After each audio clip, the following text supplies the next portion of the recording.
What's up, Dragon Brood? So today we're taking a look at a Titans Nest deck that we've had in the deck queue for probably like 4 or 5 weeks. I messed around with it a little bit and just never got around to recording it. I decided I would bust it out again and see how we do. And this is a deck I believe I got from a Magic.gg deck dump probably around that time. So it's been over a month, maybe even 6 weeks that I've had it just sitting on it. But it is a pretty interesting and fun deck, so I figured I would share it today. Also, keep an eye out. I will be doing a review video that I come up. We just did a long stream where we reviewed all the cards for Strixhaven that got previewed on the first day. I'll be putting that up here, an edited version, pretty quick so y'all can have that, because I know a few people asked if I'm going to be doing reviews for the set. But the answer is yes, I will. But for now, let's take a look at this Titans Nest deck.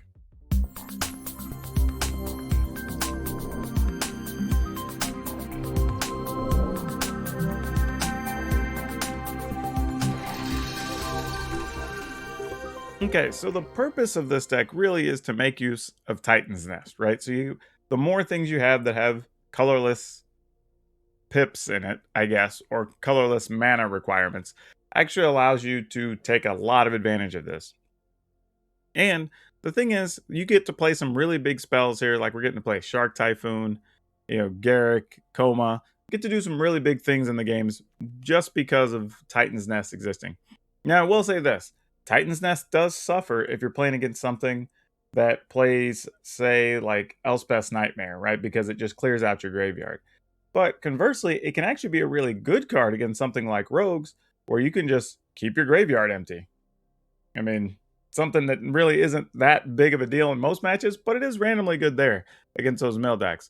But anyway, giving a rundown here, we've got 3 Heartless Acts, 2 Saw It Coming, possibly could make room for another. We got 2 Thirst for Meaning, which is a really good way to search for cards in this deck. And sometimes you can just discard, say, like an extra Titan's Nest or Binding of the Old Gods if you don't need it. So lots of opportunity there. 2 Soul Shatter, 1 Bala Ged Recovery. Not really necessary for the spell side, but the spell side's not bad. But it does function as another land to help you cast all these very expensive cards. 2 Behold the Multiverse. Just another way to get cards into our hand. 3 Extinction Event. Buys time so we can set up our big finish. 4 Binding of the Old Gods. Dual purpose, really. Like, being able to search those lands is actually very good in this deck, but it's mostly the removal part. Again, Titan's Nest, which we're basing the deck around. 4 Shark Typhoons. And honestly, in this deck, a lot of times we want to actually cast Shark Typhoon. I know a lot of times it's there for, like, scrying. Then maybe late game we'll play Shark Typhoon. But there's a lot of times in this deck, like, you might try to Shark Typhoon on like turn 5 or turn 6 and then just start going for it. 1 Garrett Cursed Huntsman, 2 Coma. A lot of times going to be our big finisher. 1 Ugin, just because we have something to do with all that mana. And then lands, we're playing 2 Swamp, 2 Islands, 1 Forest, 4 of each of the Pathways, the Triomes, and Fable Passage. So not anything too surprising once you kind of understand what the deck is and what you're trying to do. But let's go into the arena and see how those games play. So it's pretty nice not having mana issues here. However, though, Coma is very costly. That is the downside. When you draw a Coma and Ugin and they're just sitting next to each other in your hand, you just feel real bad. Still worth it, but man, it does not feel good.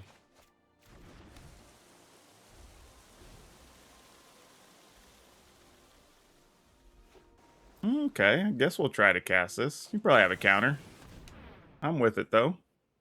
If this is true Azorius control, like, that's probably the worst thing we could play against. Because we're going to have several dead cards for the most part, and then just be hoping to get lucky. Because, like, Extinction Event's probably not going to do much here. I'm almost even willing just to let the Ugin go.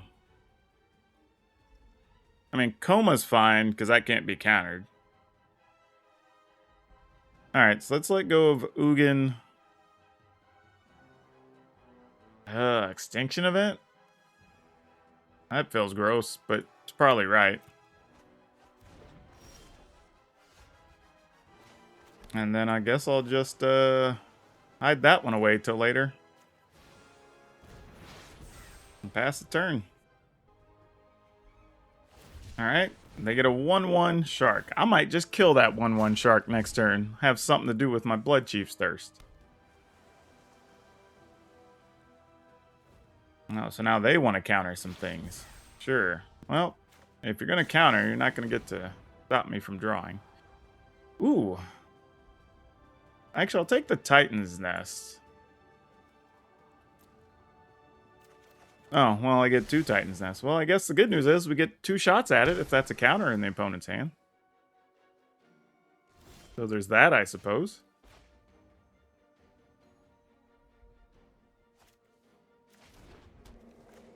I mean, the other thing is, too, is how patient do we want to be here, right? Because, like, if they do have it, if we wait till we find another land, we could at least try to play it, then play the Saw It Coming behind it. So there's no need to really get out of hand here. I mean, just for sport. I mean, see how badly they want to keep that alive. I doubt it. They'll just let it die. Okay. Alright, so I'm going to assume that is either a Saw It Coming or a Doomscar that the opponent's got over there.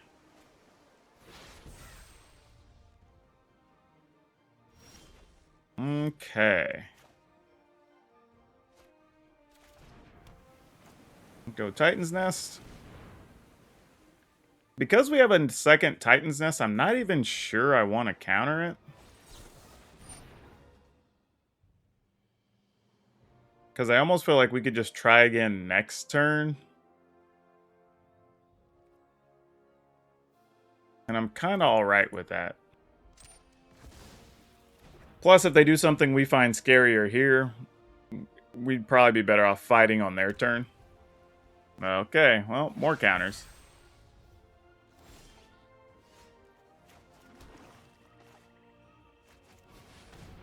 Okay, we will fight this time.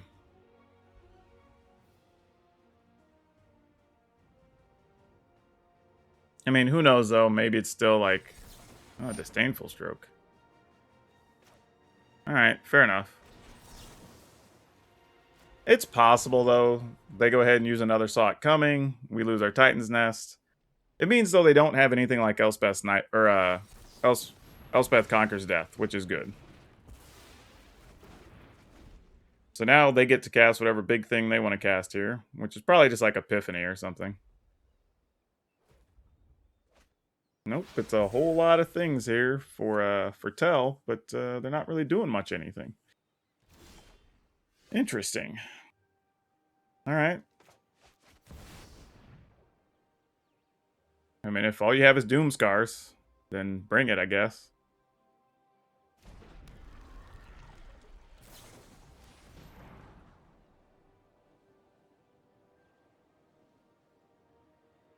Okay, 1 top, 1 bottom. Please don't have Elspeth Conquers Death.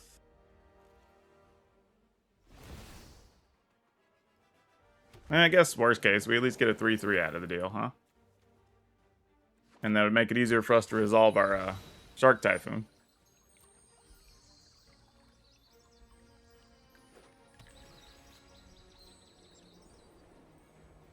Alright, they're tucking yet another card. Seems to be a pattern.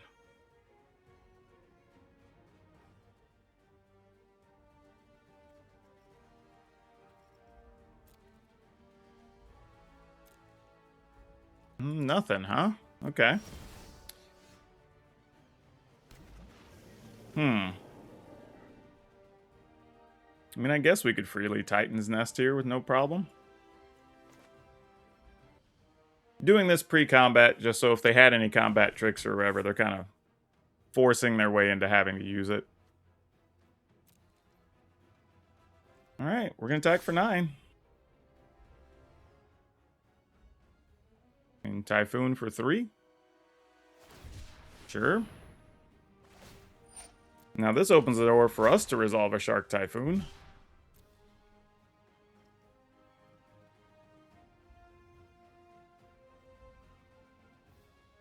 No, they didn't even block. Wow.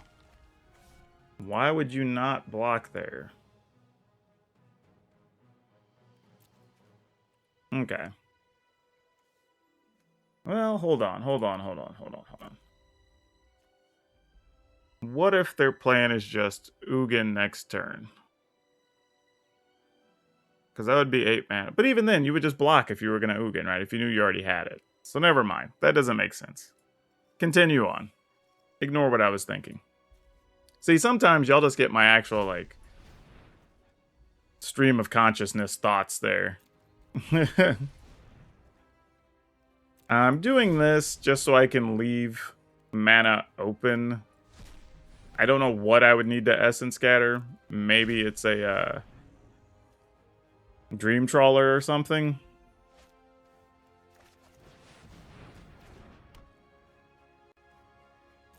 Okay, we'll see what happens.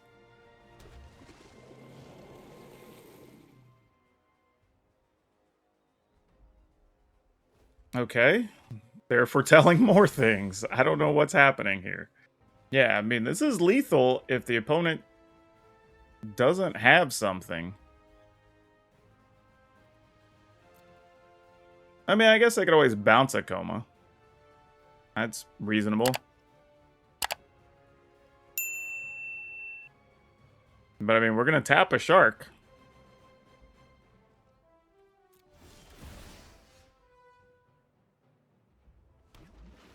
Yes, that can stay on the library. We like that.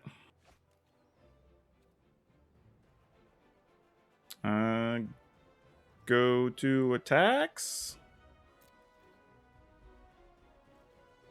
We'll attack all. I'm going to activate this. Tap that. Sacrifice this one. Yeah, I was like, I don't... Alright, need to get some blue and green mana so we can eventually resolve this Coma.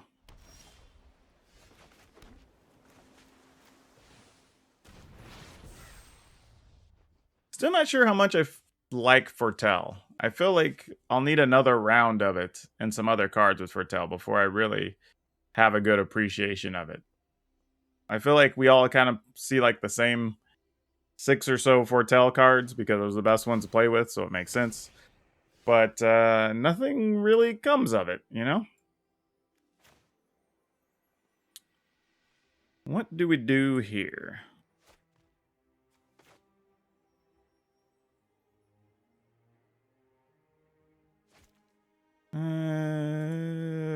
We're going to need green mana at some stage of this anyway, so sure. I was just thinking, there's no way we could play 2 spells here, because Bloodchief's Thirst is sorcery speed, and we need 4 mana to play the other 2, so that's fine. Alright, opponent. Let's, guess I need to Heartless Act you.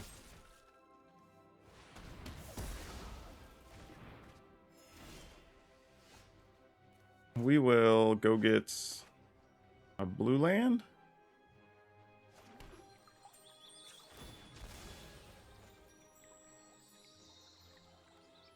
And then we're going to go and drop a Titans Nest.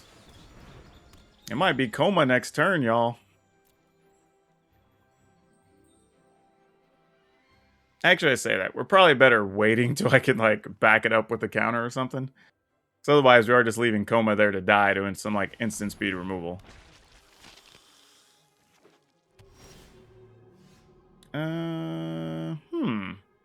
I'll leave that on top of the library. Though, I have to admit, it's also possible the opponent just has, like, Oblivion Rings or something.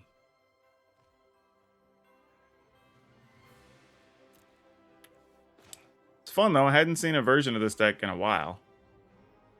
So it's kind of cool to see somebody going for it. I might just leave both of these. Actually, 1, 2, 3, 4, 5. This will go get a 6th one.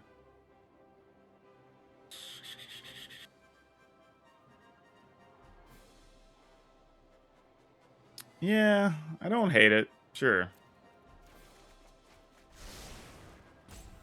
I'm going to go ahead and play this. And I'll probably just remove 1. just to Binding of the Old Gods. I know they can get it back and all, but it's fine.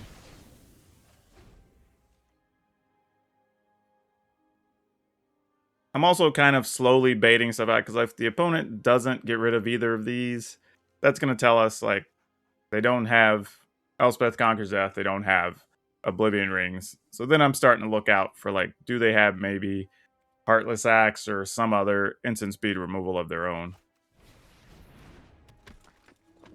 Because that would change things.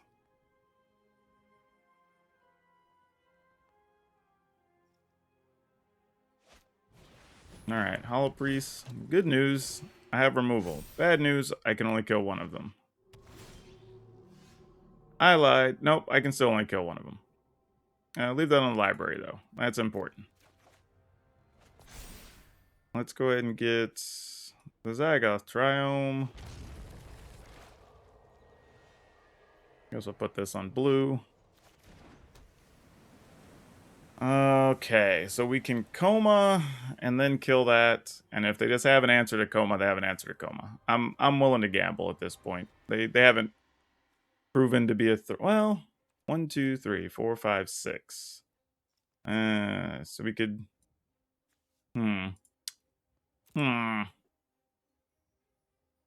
To do that, I'd have to use another card in my yard too. Think it's worth it though. Alright. Let's do it. Whoa. 1, 2, 3, 4, 5, 6. Oh, I have to remove both of those. Oh no! I'm not going to get to do what I wanted to do. That sucks. Actually, that's not too bad, honestly. Because I can still Blood Chief there, so it's okay. I want to get rid of the bigger problem anyway here. Alright, they don't have the answer. Now we just have to hope it's not like an Oblivion Ring type thing. Banishing Light. Okay. Daxos, we're not worried about. We're good as far as that goes.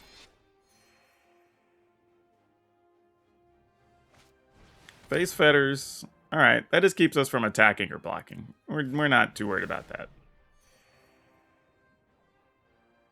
I mean, plus, they don't know we have a Binding of the Old Gods, but, you know, fine. That can go to the graveyard.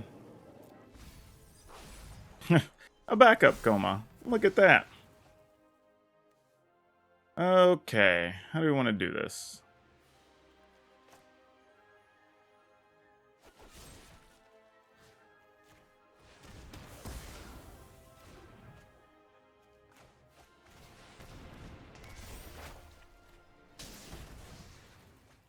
Alright. I mean, at this point, I'm just going to try to overtake them with 3/3s.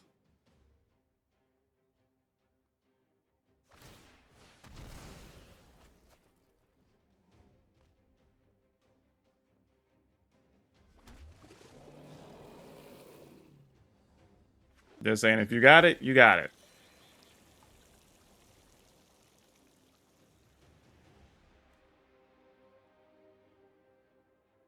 You know what's funny? I could actually sacrifice Coma to himself. Or itself. I don't know. I don't know how I check the gender on a Coma. We might say her because it ends in an A. I'm just gonna say it. I don't know. Check their gender. There you go. Alright, we're gonna attack with some 9/9s worth of serpents.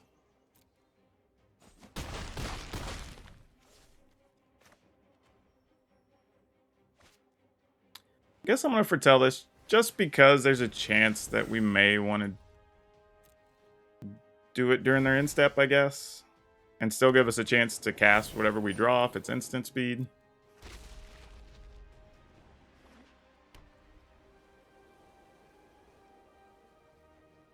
The reason I'm keeping the backup Coma too is if for some reason they have an exile effect or something for our other one.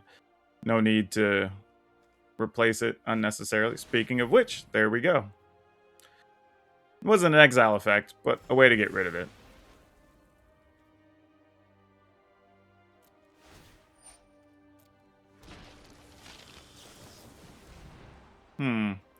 Binding of the Old Gods and that. I'll take a binding, though. It's rarely bad to hold on to one of those.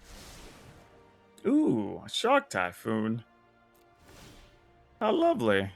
I can stay on the library, too. What if I just back-to-back Shark Typhoons? How's the opponent feel about that? Oh yeah, we have plenty of mana to do that with.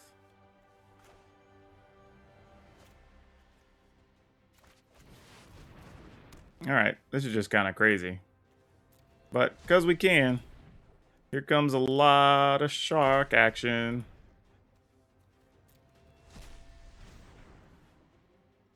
And one more. Alright. You know, randomly, Titans Nest is really good against the mill decks. Like, you can just use that to keep your graveyard thin.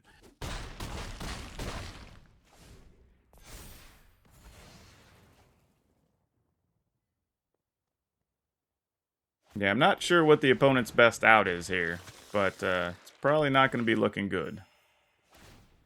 Yep, just going to draw a card. Sure, that can stay on the library. All these things are going to help us just get the deed done, as they say. Yep, I was going to say, that's a lot of damage. We even get to go first. Look. We'll keep this. This also has a bunch of cards I don't normally get to play with, which is kind of sweet, because, you know, I have Shark Typhoons played against me all the time. I never get to use them. So this is kind of fun for a change of pace. Man,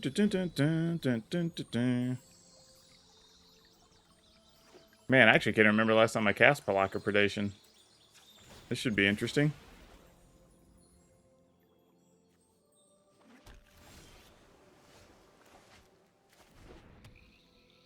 Alright, counterspell number 1 incoming. Been getting hit with Jiraiya's disruptions a lot lately. Nope, just unsubstantiate. Okay. Alright. Feels like a little bit of a weird choice, but sure. Not gonna claim that I get it, but whatever works for you. And I guess you can counter it again. Or pseudo counter it. Okay.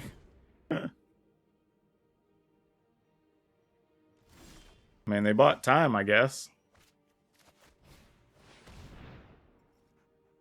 Oh, okay. So this is what we're doing. Stern Dismissal. Returns a target creature or enchantment. Alright, I guess we'll get rid of that. Just so they can't draw land and copy our Titan's Nest. Wait, they're cycling the Triome instead of playing it for mana? What kind of madman move is that? Yeah, that's crazy.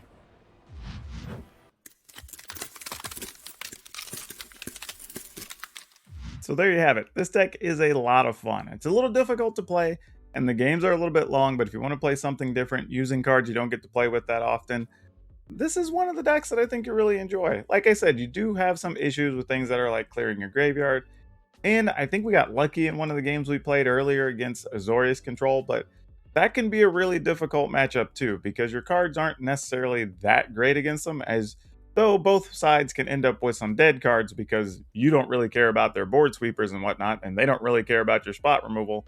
So it's a very awkward matchup, so that's something to keep in mind. But otherwise, give the deck a look. It's actually a lot of fun for playing something different here at the end of the season. As for today's card spotlight, we're going to talk about Coat of Arms, mostly because this card's always popular. I don't think there's ever been a time in Magic history since this card's been printed that it's not always been sought after. And the other thing I would say is, like, the cheap versions of this card are in the like $20 range, and some of them can get up to 50 or 60. So if you got this card and you just need some credit for something, go see what your local store is paying for these, or even the online vendors, because this card is always nice. I mean, I don't know of any casual group that doesn't love a coat of arms. I mean, I'm sure each of you have probably played with it at some point in the past too. Anyway, don't forget, like always, you can get today's deck list in the description down below. Also remember, if you're shopping on Amazon for anything or TCGPlayer for Magic stuff, use one of the links in the description below. That'll get a small kickback for me and help me and the channel out. And if you haven't, please consider hitting that like button to help us out and get in front of more people. Hit that subscribe button, hit that notification bell. That lets me know you appreciate what I'm doing and lets you get notified every time I have a video up. So that's all I have for you for now. We'll see you next time.